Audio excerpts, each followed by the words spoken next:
Hello, Arizona. My name is Josue Romero, and this is the Silicon Oasis Spotlight, but in our new studio. We kind of hand-built this, not kind of, we definitely just hand-built this, but we're very excited because I have here with me today an awesome guest. Please introduce yourself. Thank you so much for having me, and thank you so much. This is a beautiful space. My name is Jessica Cadavid, and I am the founder and principal for Smart Surface Robotics. I will admit, I have been wondering how to pronounce your last name. Oh, thank you. Yeah, It's Cadavid, okay. Cadavid. Is that with a Spanish accent or no? Or is it, No, no, just, that's okay. that's including. It's actually my last name is German Jewish, which is super Makes interesting for my dad's sense. side. So it's Cadavid. Gotcha. Yeah, I would have said Cadavid, which Yeah, I'm sure you've heard I before. have heard that one Yep. before. Okay. Cool. Well, thank you for clearing up the pronunciation on your name. But Jessica, give us a little introduction about yourself. What got you into tech? Are you originally from the world of tech? I'm Go ahead. originally not from the world of tech at all. My background is I'm a lawyer. I've been a lawyer for 14 years, and I was a practitioner in business immigration, bringing companies to the United States. And wanting to help one of my companies be successful in going national in meeting our matrix, I stumbled on a very interesting problem and started working on it kind of as a side job. And here we are, a couple of years later. I'm now a full time founder and growing this really amazing company that is all about environmental intelligence, which we really need today. And in a nutshell, what are you building? If you had to give it a one-liner. Yes, if we have to give it a one liner, is environmental intelligence for the built world, allowing your buildings to be smart. I remember we sort of discussed that, and I feel like you very much buttoned up the Yes, summary since then. So awesome! Congrats on that. thank you. And how does it work exactly? So, how does it work? So, one of the very big things about your environment, and especially your infrastructure, is that your infrastructure is basically silent. Hmm. Outside of temperature and maybe CO2 and sometimes smoke, it can't tell you anything else about it, especially if your infrastructure is sick or infected with biological contaminants such as mold.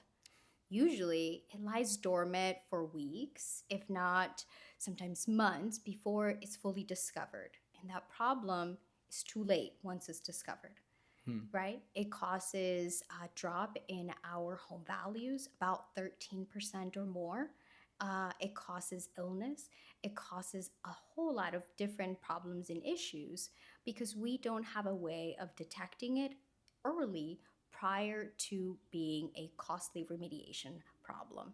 So, our sensors and our platform is the intelligence level of it, allowing Gotcha. you, as the homeowner in this case, to understand the health of your building, particularly when it comes to mold and Mhm. biological growth.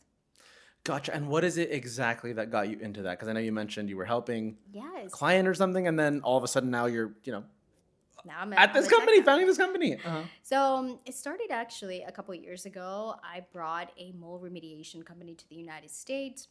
And a year later, they came to me and said, "Hey, Jazz, I have $1 million worth of work and I don't have any workers." I had learned so much about what remediation is Hmm. in order to bring them to the US. And I joked. I simply was a joke. I didn't expect this conversation to be a catalyst of my life. Yep. But I simply joked and I said, "Well, you're going to have to wait for the robots." And in doing that simple research of like what is out there to help my client meet the demands of this job or have additional workers, are robotic structures available for something like this, Hmm. which we know mold is dangerous and mold is toxic, mold is bad for your environment, mold is bad for you. Yeah. And so, in helping with that, turns out I found the best methods of detecting mold is a petri dish, Hmm. or when you see it, a very expensive chemical remediation. And that didn't sit well with me. I started doing lots of different research and reached out to different universities, which are our partners today, such as Georgia Tech. And I said, "Hey, can you help me find out more about this issue?" And that's what they did.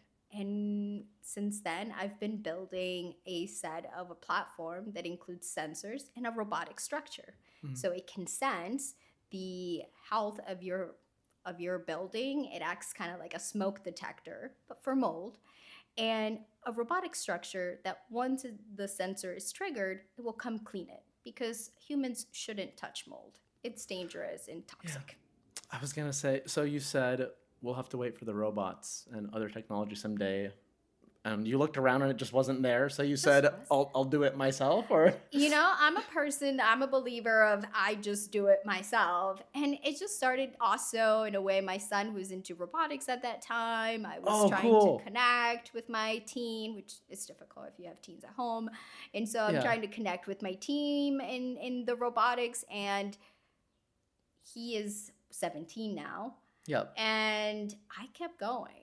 I found it so interesting. The more I developed, the more I worked on tiny breadboards. I'm making sure that my little sensors could get temperature or could look at humidity Yep. and learning and working under calculations and figuring out what else can it do, right? I kept going.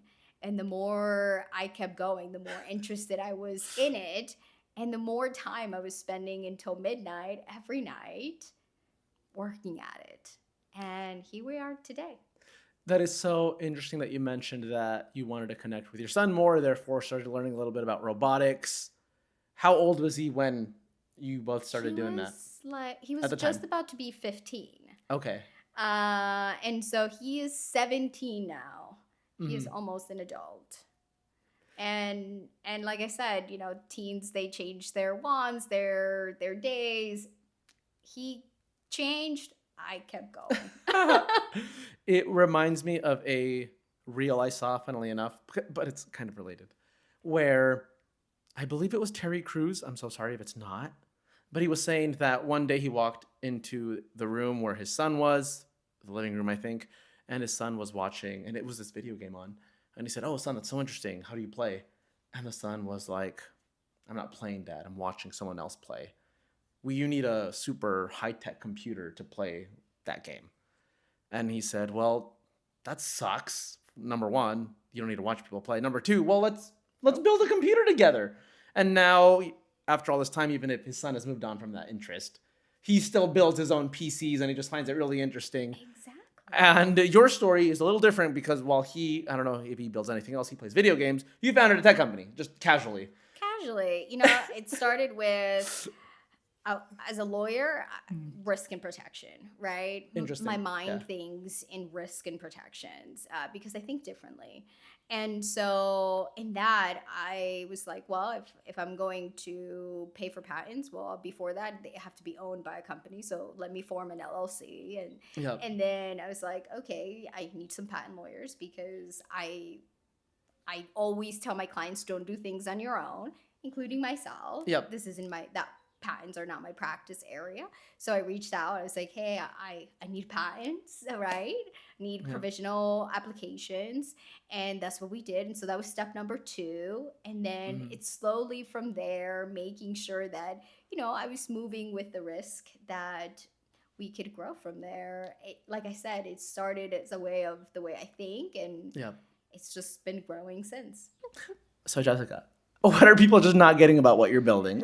So one of the things we've been very lucky about is that people really resonate with the problem about mold. Either they've experienced mold or a family member has experienced mold, and they feel that lack of certainty and that feeling of lost, right? We lost security. We've lost knowing that our infrastructure is good. We've lost money. And a lot of times it's not covered by insurance. Our insurance says that you should have known. Oh, I do. Okay, I can raise my hand and say that my family's experienced mold. That was about 12 years ago at my parents' house. And 100% uncertainty. You find it and then you ask yourself, where else is it?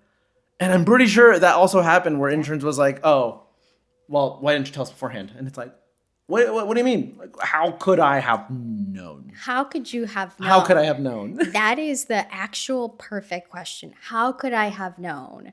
It's too late when you see it. The conditions have been there. The infection has been there too long when it's present. And often, sometimes, one of the stories, There's this woman in Georgia we work with. She is our biologist, Jennifer Curtis. Hmm. Amazing individual, fantastic scientist. She lost her entire home and all of her home possessions because one of the things that when you have mold, and especially if you have large amounts of mold in your home, well, it's embedded in all of your material. That's crazy. And that point is you can't move that to reinvest a new home. Right. Yeah. It's something that you don't necessarily think about, but the loss can be exponentially large. And a lot of times it's not covered by insurance, not covered by your homeowner's insurance because you should have known. We are That's trying crazy. to erase that gap. How would you have known? Well, by having environmental intelligence and by having the ability to make data driven decisions when it comes to something that can have that large of an effect in your infrastructure.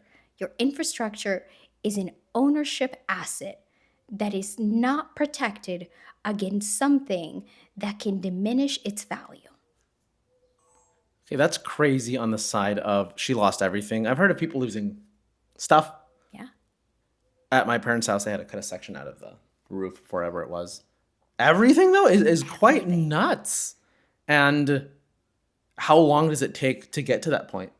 So, in her story, she purchased a brand new home in Georgia. It had a leak that she did not know. And Because it, how could have she? how could Yeah, she how have could known? she have known? Until her children started getting sick. Oh, jeez. And it was behind the walls and under the floorboards. How do you find that out until it's a lost Exactly. cause? Is a lost cause. And she also has the story of, well, what did they bring both of the times that they came to test her home? Petri dishes. Hmm. You set them out. Well, mold is a reoccurring particle in our air. Yep. And so it's going to pick it up. But it doesn't mean that the perfect conditions are there for mold. And so Yeah. those readings are often misguided or often not right, or they're not continuous. They have no data, is a one time test. And do you really have the certainty that it's gone? You don't have any data to back Jeez. that. Yeah. You How do don't you have find any it? information to back that. And this is an expensive asset. This is your home. This is your infrastructure. This is the infrastructure of the built world. Man, just because it's, I'm gonna say this, and I know it's gonna be a soundbite, but essentially, people don't know about mold until they have it in their houses, and when they do, it could be as catastrophic as losing everything. Exactly. And when you put it that way, you also not talking about health.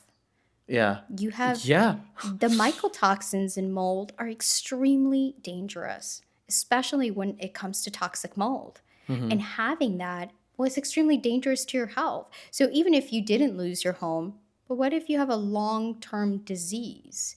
What if you have asthma? What if your children are sick? And the sicknesses are really drastically come on, where people always say when we moved out of the house, well, we didn't have any more health problems. And that's actually funny, not funny, but the person that is doing our pitch deck, her daughter and her lived in a mold infested environment. And her Jeez. daughter was extremely ill. She's so passionate about this because she has suffered those consequences of health.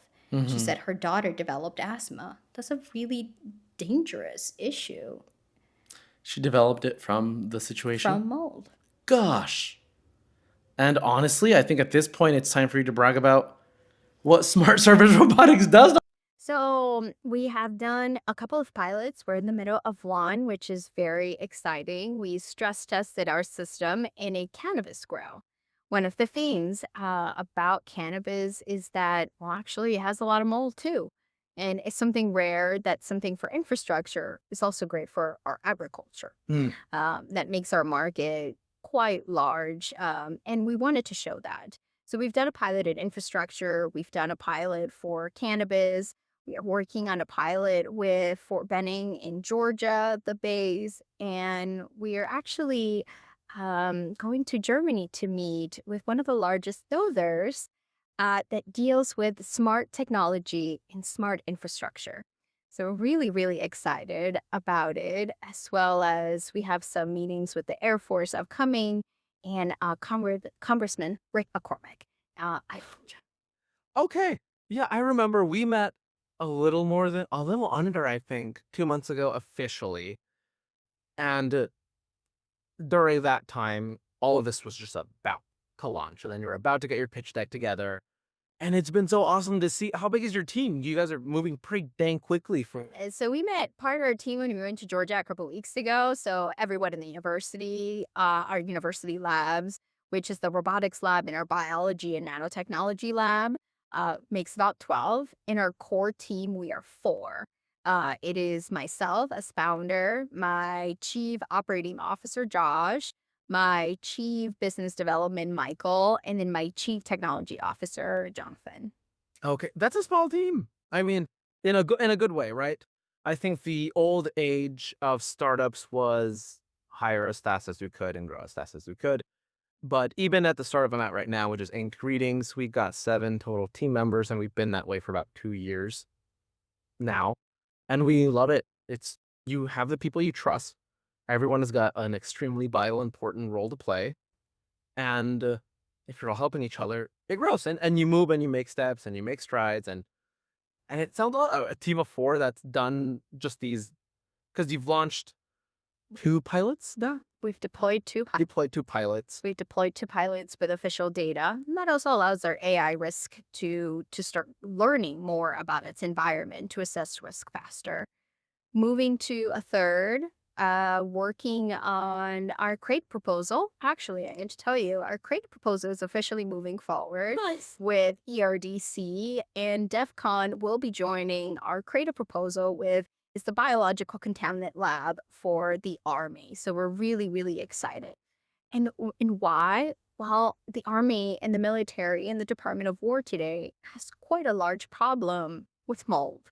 And so, in order for us to validate our system, we're using the labs in order to validate our data and enter that ecosystem. And how much have you guys, your team, has it raised today?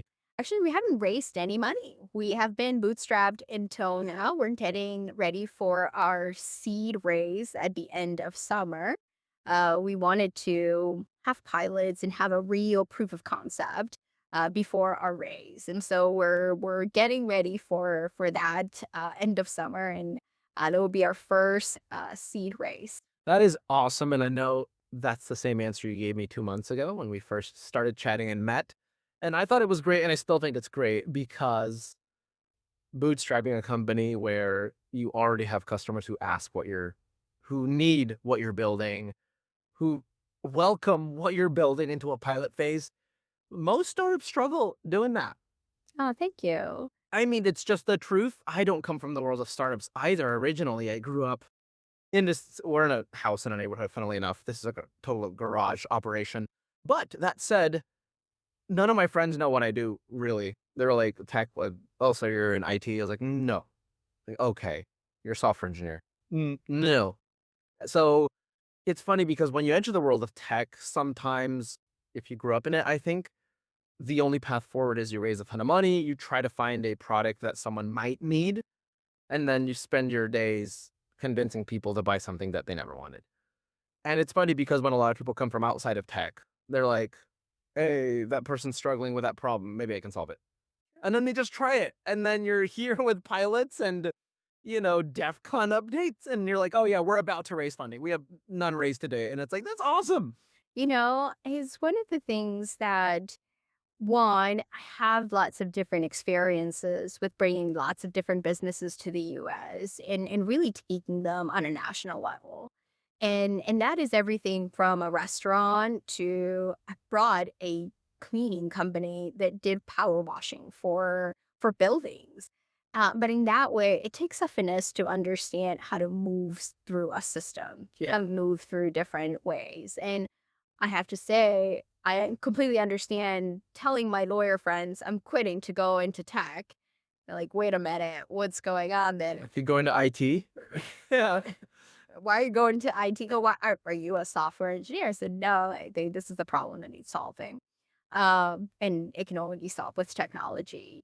And so for us, it's that traction, but also a little bit of knowledge in my background that has been helpful to make the connections and bring us where we are today. So we're not just an idea, but when we sit at that table, we have proof of concept. If someone is wanting to take a chance on us, we want to make sure that they know how hard we tried, even when they weren't part of our team yet.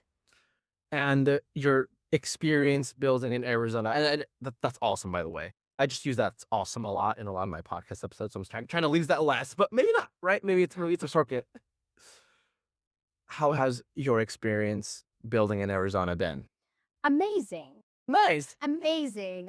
Honestly, I was a complete outsider. I was a complete outsider to the technology world, and I have been welcome Nice. with a lot of open arms and into a community that is excited about what I'm building and is excited that it will represent Arizona. And we are excited, and all of our sensors, wherever they are, deployed at this moment, they clearly say at the back, proudly made in Arizona. Do they really? They do. That is so cool. I don't think I've heard of anyone else do that. Yeah, proudly made in Arizona. Arizona. Because we are proud of what we're making. And if this is a way for us to change how we think about the built world around us, which is such a large, vast world, then we want to be proud to represent where we are from and where that's going to come from. Jessica, that is awesome. Okay, cool.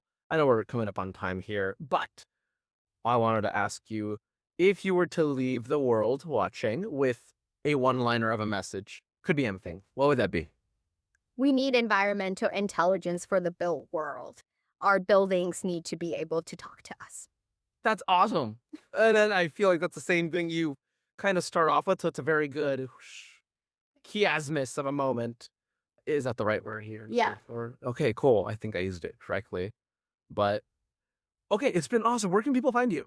Oh, yes. We can find us at smartsurfacerobots.com, or you can always email and reach out to me. I'm Jessica at smartsurfacerobots.com. Awesome. Anything else, Jessica? Thank you for having me, and I appreciate you lending me a time to share our voice and what we're building, and we really appreciate it. Thank you so much for saying that. That's honestly the whole point of what we're building with, a new studio, a new merger, yada, yada, yada. Really, it's for the founders of Arizona. We think there are so many people that are either from tech, not from tech like us, who can find a problem, work towards it, and then find customers who actually want it. And they need a spotlight. Like, we literally have these two lights here that are just, yeah, they deserve a spotlight. So thank you so much for coming on to our show. Thank you so much for having me, and thank you for everyone listening out there. And I hope that you're as passionate about mold as we are. Awesome. Well, everyone, watch out for mold. We should know about it. We should attack it. And we do not want to find it when it's too late. But thank you so much for watching the Silicon Oasis Spotlight. And follow along for more content like this. Follow along at Smart Surface Robotics, Jessica. And we'll catch you next time.